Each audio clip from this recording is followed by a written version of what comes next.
Oi pessoal, nós estamos entrando ao vivo agora para começar a nossa live de hoje, terça-feira, dia 10 de dezembro de 2019, aqui em Fortaleza, diretamente da sede da IMED em Tecnologia Comportamental.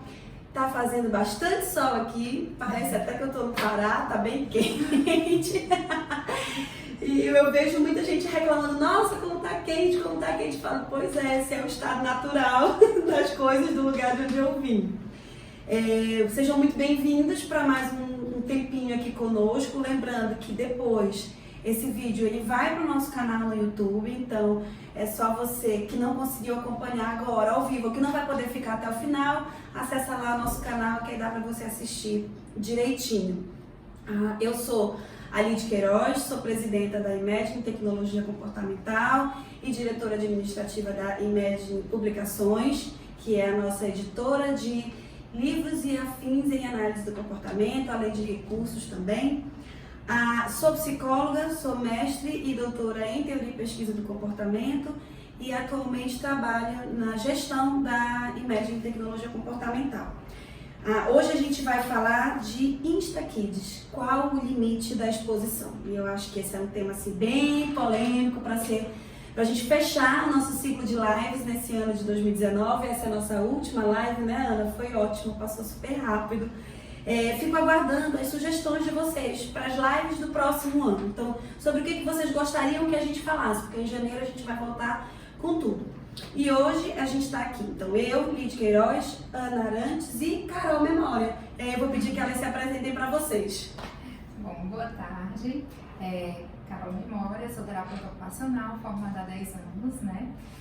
Sou mãe da Ana Letícia, uma pequenininha de 7 anos.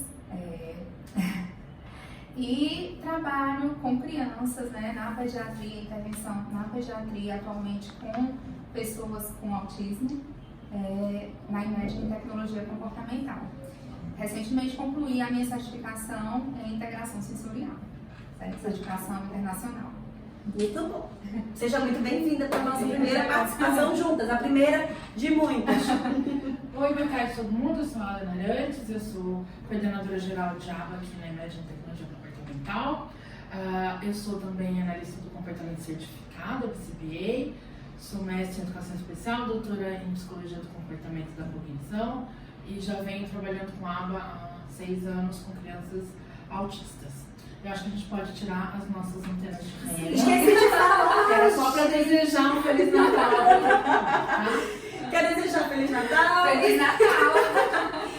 Antes de eu tirar a minha fantasia, né, porque eu tô a própria árvore de Natal, eu queria pedir pra gente fazer uma reflexão sobre esse período de final de ano. Eu tenho feito isso, tenho até um IGTV meu falando sobre isso, sobre os tissurus que eu fiz e falando sobre esse momento, mas eu vou falar aqui também.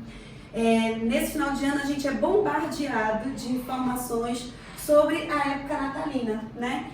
E a gente acaba sendo instigado a consumir coisas. Então, a forma que eu quero demonstrar o quanto que eu gosto, o quanto que eu respeito, o quanto que eu amo a Ana, o quanto que eu gosto, o quanto que eu respeito e amo a Carol, é através de objetos. E na hora que a gente faz isso, muitas vezes a gente deixa de fazer algo que é tão ou mais essencial do que você dar algo para alguém, que é dedicar o seu tempo de qualidade com essa pessoa, sem ser na frente do celular, sem ser assistindo TV, mas interagindo de fato com essa pessoa.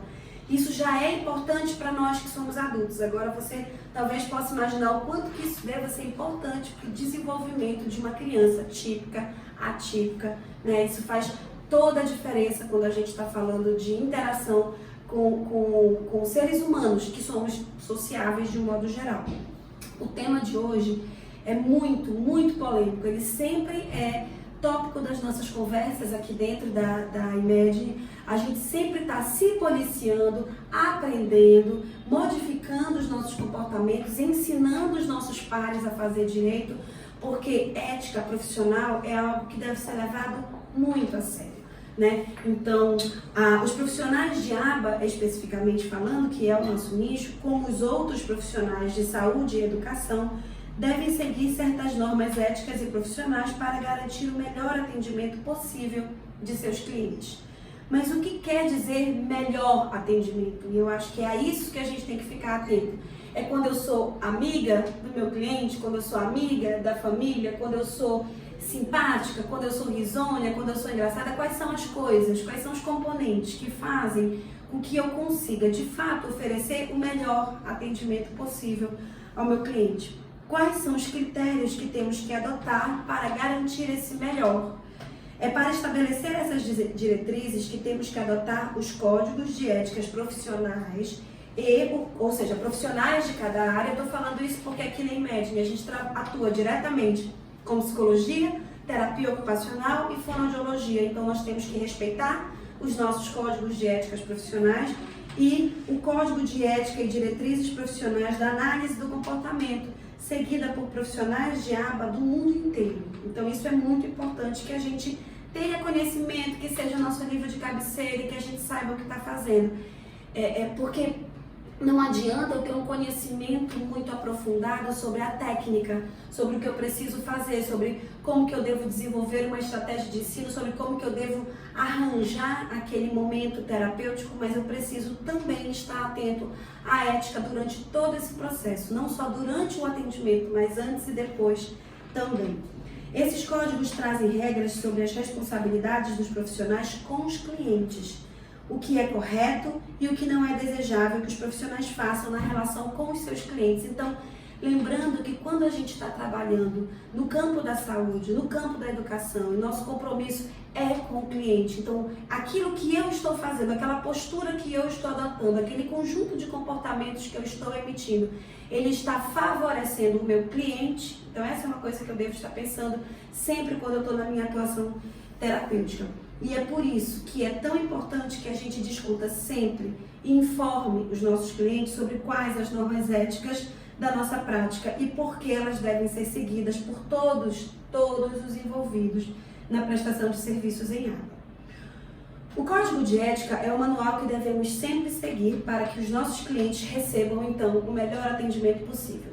Dito isso e falando disso, eu já iniciei dizendo para vocês que essa é uma preocupação aqui dentro da nossa empresa, é algo que a gente está sempre se policiando. Então, ao longo da nossa live hoje, a gente vai falar sobre a exposição e qual é o limite dessa exposição no que diz respeito ao InstaKids, e dizer para vocês que nós também já cometemos falhas éticas e as corrigimos sempre que elas acontecem. Então a gente não está aqui no topo da superioridade dizendo que nós somos os corretos e que nada disso acontece aqui dentro, mas justamente dizendo e compartilhando com vocês que estão assistindo a gente o quanto que é importante a gente estar atento às nossas práticas profissionais, sendo vigilantes mesmo, constantemente.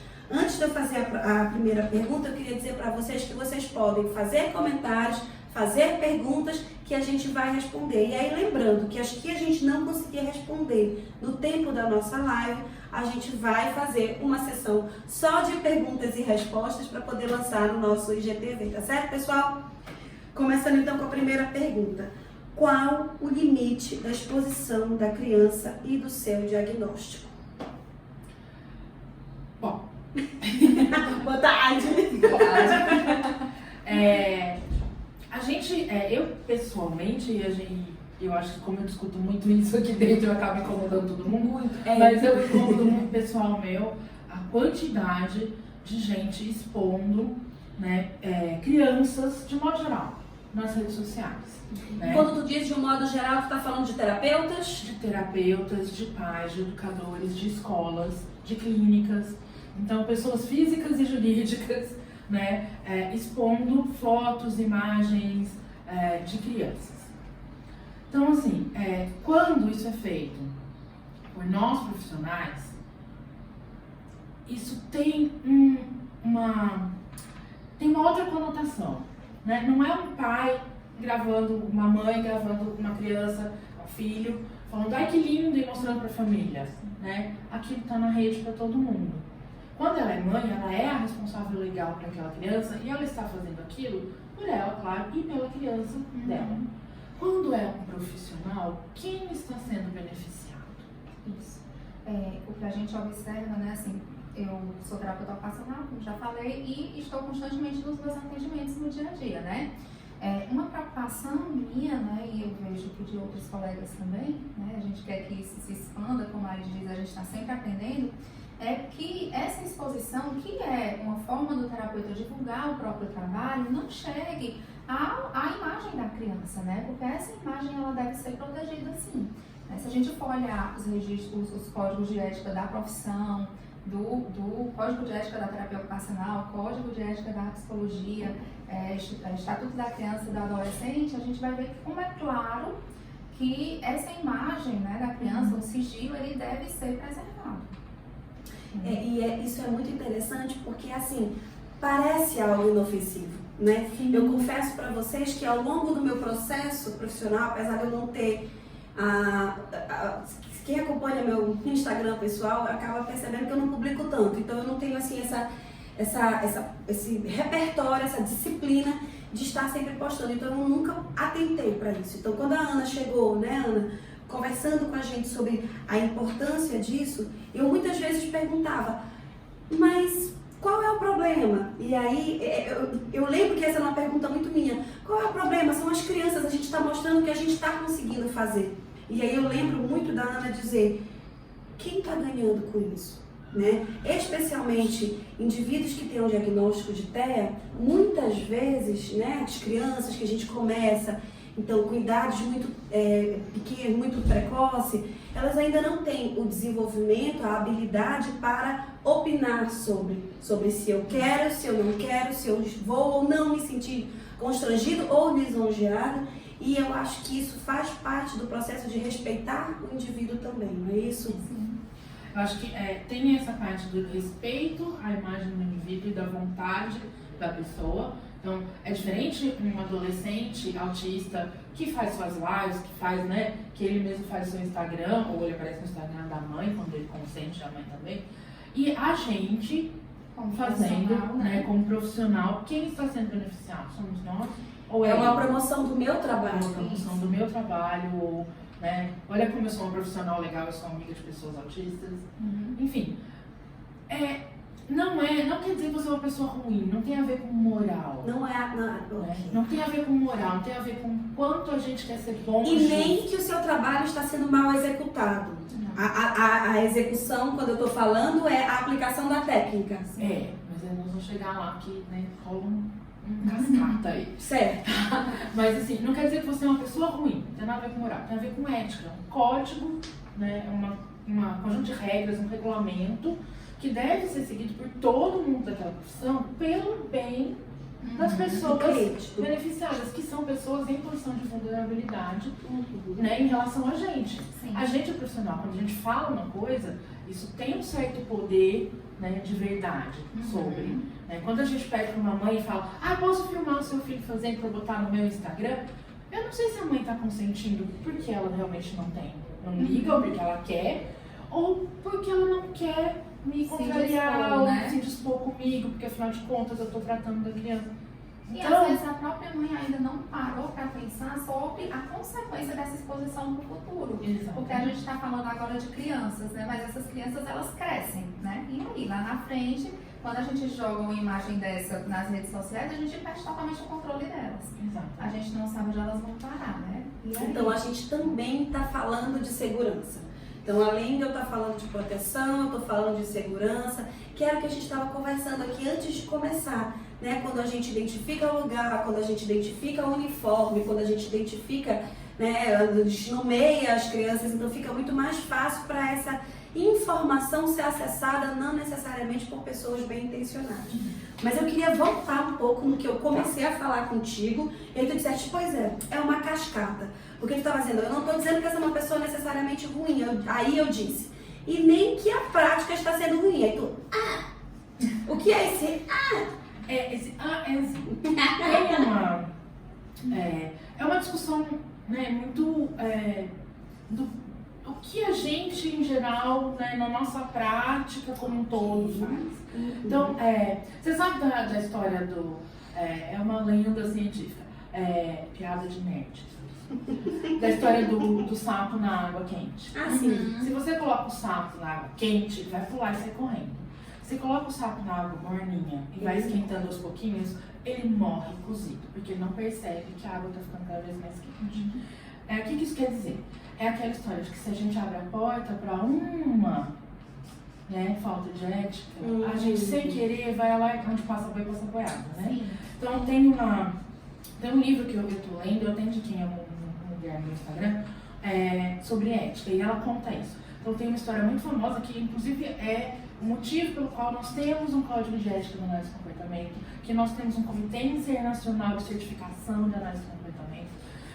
Teve alguns casos nos Estados Unidos de instituições no final dos anos 80, final dos anos 70, no começo dos anos 80, instituições que tratavam pessoas autistas.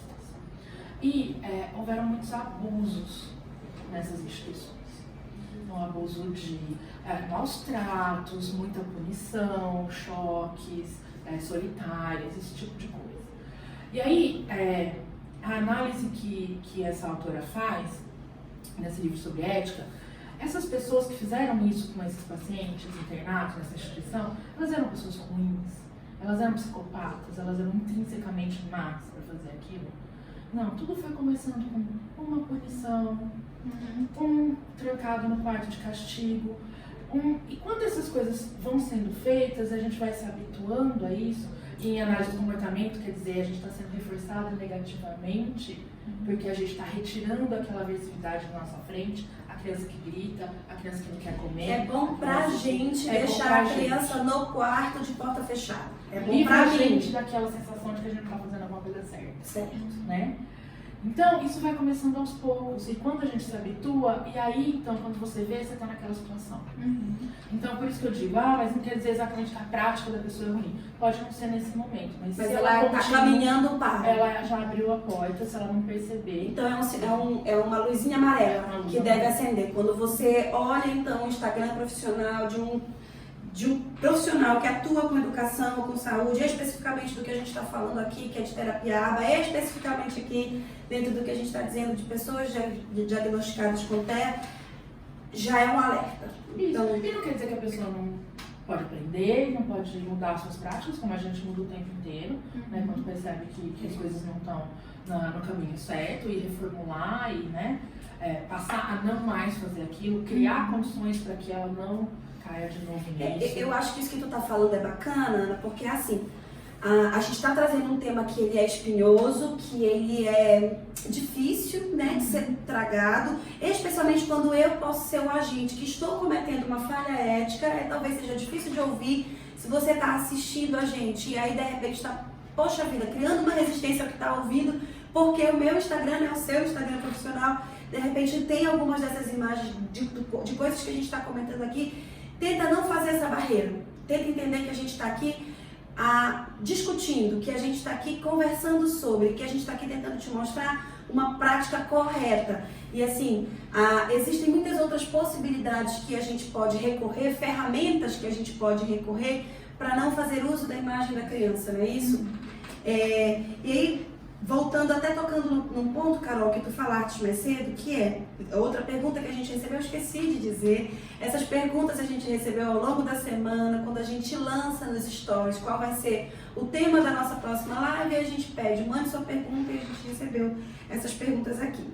Essa exposição do diagnóstico não pode ser prejudicial quando ele for maior? Aí ainda tem um comentário em seguida, ele pode não gostar. Eu acredito que sim. Eu acredito que sim, né? Porque a criança vai crescer, né? Ela vai chegar a um grau de maturidade, vai poder se colocar diante disso.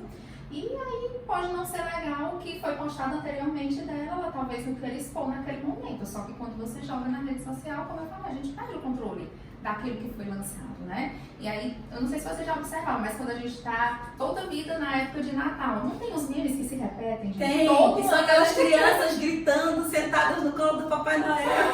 Todo ano a gente recebe a mesma coisa, então passa ano, vem ano, passa Natal, vem Natal, e a gente recebe as mesmas mensagens. Quem garante que isso não vai acontecer com a imagem de uma criança nossa?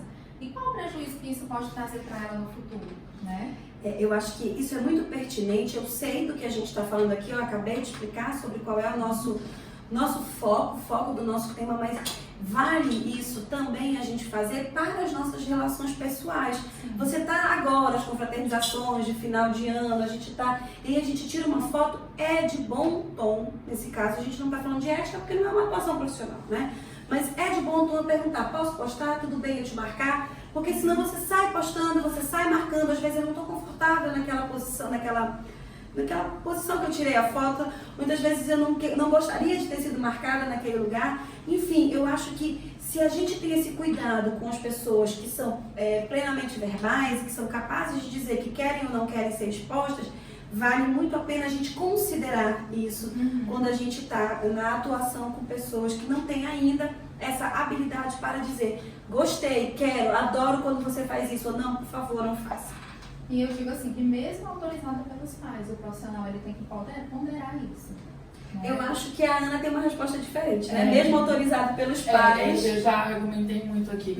É porque a gente... Com a equipe. Eu falo isso e a Carol disse, não, Carol, mas aí quando o pai autoriza, a gente pondera. Aí a Ana, não. Não, eu acho que você não entendeu. Eu acho que mesmo autorizado pelos pais, mesmo profissional... Sendo autorizado, ele deve ponderar sobre isso. Realmente vai ser benéfico essa postagem. Né? Não pensa que aquilo vai trazer de ganho pro nosso cliente, responsabilidade. Agora eu entendi, perfeito. E aí eu acho que essa ponderação ela pode ser feita inclusive com a família. Sim. Porque era o que tu estava falando mais cedo. A mãe pode não necessariamente estar atenta a isso, né? Ter prestado atenção. Não, era que isso que ela está falando, você estava afirmando. Quem tem responsabilidade ética somos nós profissionais. Isso.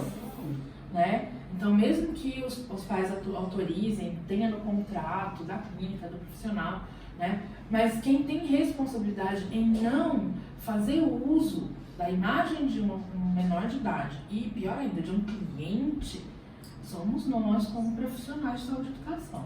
Mesmo quando o pai vai lá e comenta, nossa, eu amei meu filho aí. Eu tô falando da minha rede social, e aí o pai vai lá e fala, nossa, que lindo, adorei fulaninho fazendo isso. Mesmo assim, eu não... Muito bom. E aí quando o pai vai lá e posta uma foto minha com o meu clientinho, seja uma foto posada ou uma foto da atuação, e posta lá na rede social dele, eu posso repostar? Não, eu não acho adequado, né? Repostar tem o mesmo efeito de fazer a postagem original. Tá no seu Instagram, é você que cometeu a ação de publicizar aquilo para o seu. E o que eu posso fazer? Vai lá, educadamente, faz um comentário. Fala, ai, muito obrigada, a foto ficou linda. Tem um ponto importante que eu atento, né? Eu estou na casa das crianças constantemente. Então, assim, tem um ponto que eu acho que tem que ser levantado. Os pais confiam em você, né? E às vezes, exatamente por não pensar nas consequências do futuro, por quê? Porque ele está passando aquela responsabilidade para o profissional, porque confia em você, né? Se você pede para postar, ele autoriza, ele está confiando a você, mas você sim tem, né, sabe mensurar até onde, quais são as consequências que isso pode chegar, né? Exatamente. Qual a orientação dos conselhos sobre a exposição do paciente por clínicas e terapeuta? Vamos falar do conceito de psicologia, tá? Que a psicóloga, a Carol fala do editorial depois. No conceito de psicologia, até copiei aqui, tá? No Conselho de Ética Profissional da Psicologia, no artigo 2º, ao psicólogo é vedado, item A, praticar ou ser conivente com qualquer ato que caracterize negligência, discriminação, exploração, violência, crueldade ou opressão. Por que eu estou falando isso? Porque você usar a imagem de uma criança para se autopromover configura exploração. Exploração é o tipo de ação que usa ou o trabalho, ou a presença, ou a existência de outro ser humano, não em benefício dele, mas em benefício de você. Em benefício próprio. Então, isso usar a imagem configura exploração. Então, está lá no artigo 2º, tópico A. E no artigo 9º, é dever do psicólogo respeitar o sigilo profissional a fim de proteger, por meio da confidencialidade, a intimidade das pessoas, grupos ou organizações a que tem acesso no exercício profissional. Então, tem outros tópicos, outros artigos no nosso Código de Ética que vão dizer quando é que é possível quebrar o sigilo profissional. Que são em casos em que a pessoa está em risco de vida. Então, por exemplo, se um paciente seu te fala sobre suicídio, Nesse caso, você deve quebrar o sigilo para conversar com alguma pessoa que possa proteger. Ou no caso de menor, quando você tem alguma suspeita de abuso ou de maus tratos, e aí você não só deve quebrar o sigilo, como você é obrigado, isso é notificação compulsória. Né? Você tem que acionar ou a vara de infância ou o conselho tutelar. E se um juiz, se por ordem judicial, você é pedido para falar sobre aquele caso. Então tem essas exceções, mas são essas as exceções. E o código é muito claro, porque às vezes eu também vejo muito profissional falando assim, mas veja bem, tem que interpretar assim ou interpretar assim. O código é muito claro. Não pode. As exceções são A, B e C. Não tem interpretação. Então não corre muito. E engraçado que isso é diferente do que a gente estava falando na live sobre educação, né? Onde a gente vem dizendo que as leis elas são difíceis de ser compreendidas, onde elas parece que foram criadas leis e diretrizes de um modo que é muito difícil a gente conseguir compreender o que elas estão querendo dizer. Então, no que diz respeito ao Código de Ética, não, isso é muito mais claro. E no Código de Ética do Analista do Comportamento é mais claro ainda. É na seção 2, que é a seção de responsabilidade do analista do comportamento junto aos clientes, no tópico 206, que é a manutenção da confidencialidade, no item E, analistas do comportamento não irão compartilhar ou criar situações que resultem no compartilhamento por meio escrito, fotográfico, em vídeo ou outros, de qualquer informação identificadora de clientes em contexto de mídias sociais. Acho que mais claro Não que tem isso é interpretação, impossível, né? mais claro que isso é impossível. Pronto. No Código de Ética da Terapia Ocupacional, ele também coloca restrições, né? Fala sobre o sigilo, não trouxe anotado como a Ana, bonitinho assim, mas existe toda uma questão de proteção à imagem, né? E ao diagnóstico, a todo o sigilo que é envolvido no processo de terapia com o cliente, né? Mas ele dá algumas liberdades. Tem gente que posta o antes e o depois, né? Antes ou depois do tratamento. E aí, você pode fazer isso? Pode, em eventos científicos, né? Se for autorizado pelo próprio cliente ou pelo seu responsável legal, comunidade, enfim, qual meio que ele está inserido ali, que responsabiliza para fins de estudo. Mas a gente sabe que tem leis federais que protegem, né, a imagem da criança e do adolescente. Se a gente for no ECA, isso é muito claro, onde é escrito, é bem claro no Código de Ética. Tem aí, Eu tenho aqui também. Pronto. Ana veio com tudo, é porque eu sou a pessoa que eu faço o advogado do diabo. Eu fico dizendo, mas e se? Porque eu acho que uma discussão ela se enriquece quando a gente não sai concordando logo de cara, né? Quando a gente vai buscando possibilidades de compreender aquilo em todas as formas. Então, se existe um mais e se existe uma pergunta, é porque ainda não foi compreendido claramente, apesar de estar escrito. Um monte de coisa. No ECA, ele é bem claro também. O ECA também é bem diretriz, dá diretrizes muito claras. Então, no artigo 5º do ECA, nenhuma criança ou adolescente será objeto de qualquer forma de negligência, discriminação, exploração, violência, crueldade e opressão, punido na forma da lei qualquer atentado por ação ou omissão aos seus direitos fundamentais. Esse é um direito fundamental das crianças e adolescentes. No artigo 17, o direito ao respeito consiste na inviolabilidade da integridade física, psíquica e moral da criança e do adolescente, abrangendo a preservação da imagem, da identidade, da autonomia, valores, ideias e crenças e dos espaços e objetos pessoais. Então ele é claro, a preservação da imagem da criança. Eu vou fazer uma pergunta aqui que eu acho que já é retórica, porque eu acho que a gente já respondeu, mas acredito que os pais podem autorizar o uso da imagem dos seus filhos, está correto isso? Eles podem autorizar e devem, quando a gente vai usar essa imagem para fins científicos ou educacionais. Né? E mesmo assim, os comitês de ética têm indicado que a gente use, mas que a gente coloque uma tarja, ou borre, coloque aqueles quadradinhos. Hoje em dia a gente faz isso no celular com editor de imagem, coloca aqueles quadradinhos no rosto para identificar. E aí a gente pode mostrar o procedimento, a gente pode mostrar o antes e o depois, mas mantendo. E eu, assim, quando eu faço postagens no meu Instagram profissional, eu tento, por exemplo, se tem uma janela na casa da criança que identifica que tem vista para o mar, que tem alguma coisa que identifica o endereço da criança, até nisso a gente tem que ser cauteloso. Vai mostrar a mãozinha, né? Mostra algo que não identifica aquela criança ali pra às vezes o uniforme do colégio. Às vezes você acha que tá tirando foto da mão e aí aparece um pedaço da perna e aí no cantinho tem a logo da escola. Pronto, foi. Exato. Quem é, né? A curiosidade fica assustada. Tem que prestar atenção, não é só a carinha da criança. Não é só mas a é carinha. qualquer coisa que possa identifique identificar. Exatamente. Às vezes o prédio, né? Você tá fazendo Tira aqui e aí tem o prédio que tá na janela e aí você consegue identificar qual é a Às vezes você desceu, você tá fazendo outro treino com a criança, né? Lá embaixo e tira foto do ambiente externo e aquilo ali pode identificar o endereço. Até nisso a gente tem que ser cauteloso também. Temos perguntas aí. Isso. Olá, gente, boa tarde. A pergunta é lá da Leide.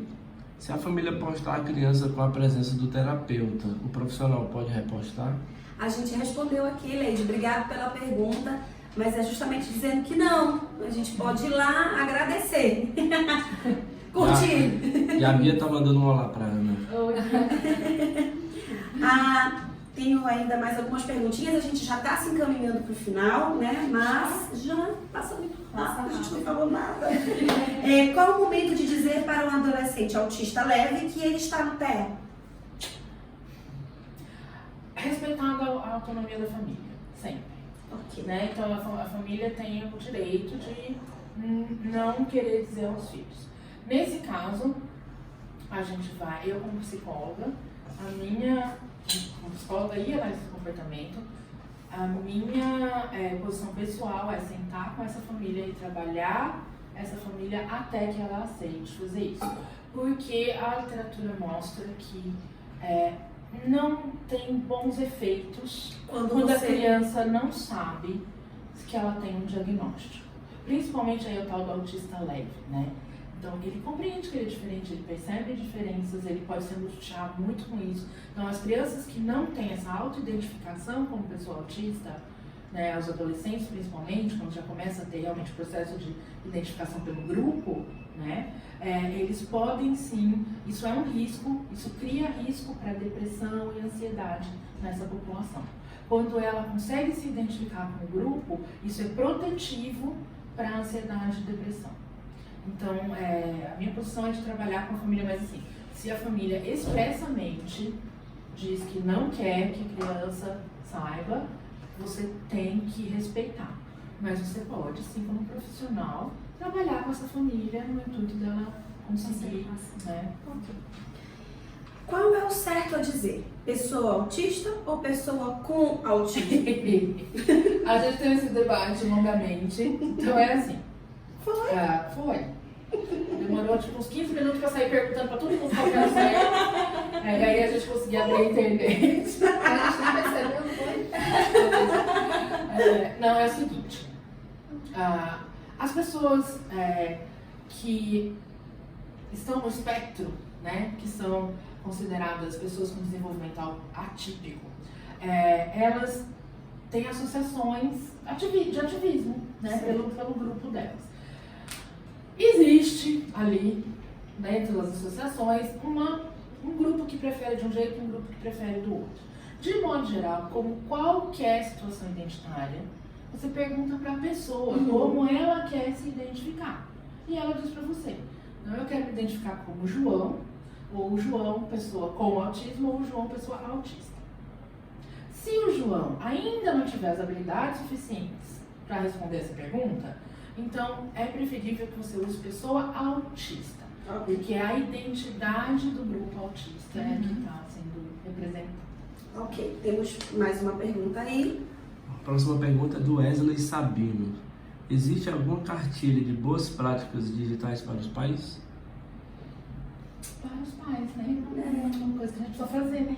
Boa ideia, Wesley. Se não existe, mesmo que exista, ainda assim iremos providenciar. Não tem uma específica para os pais, mas os códigos de ética estão... Mas talvez a cartilha é boa porque ela vem ilustrada, ela vem com uma linguagem que é mais acessível. Bacana. Boa ideia. Exatamente. Às vezes o pai não sabe nem onde procurar, né? Pois é. E na hora que você fala, leia o código, A gente já pensa leia o já pensa assim, que é aquele livro enorme, né? Cheio de coisas que você não vai entender o que está escrito.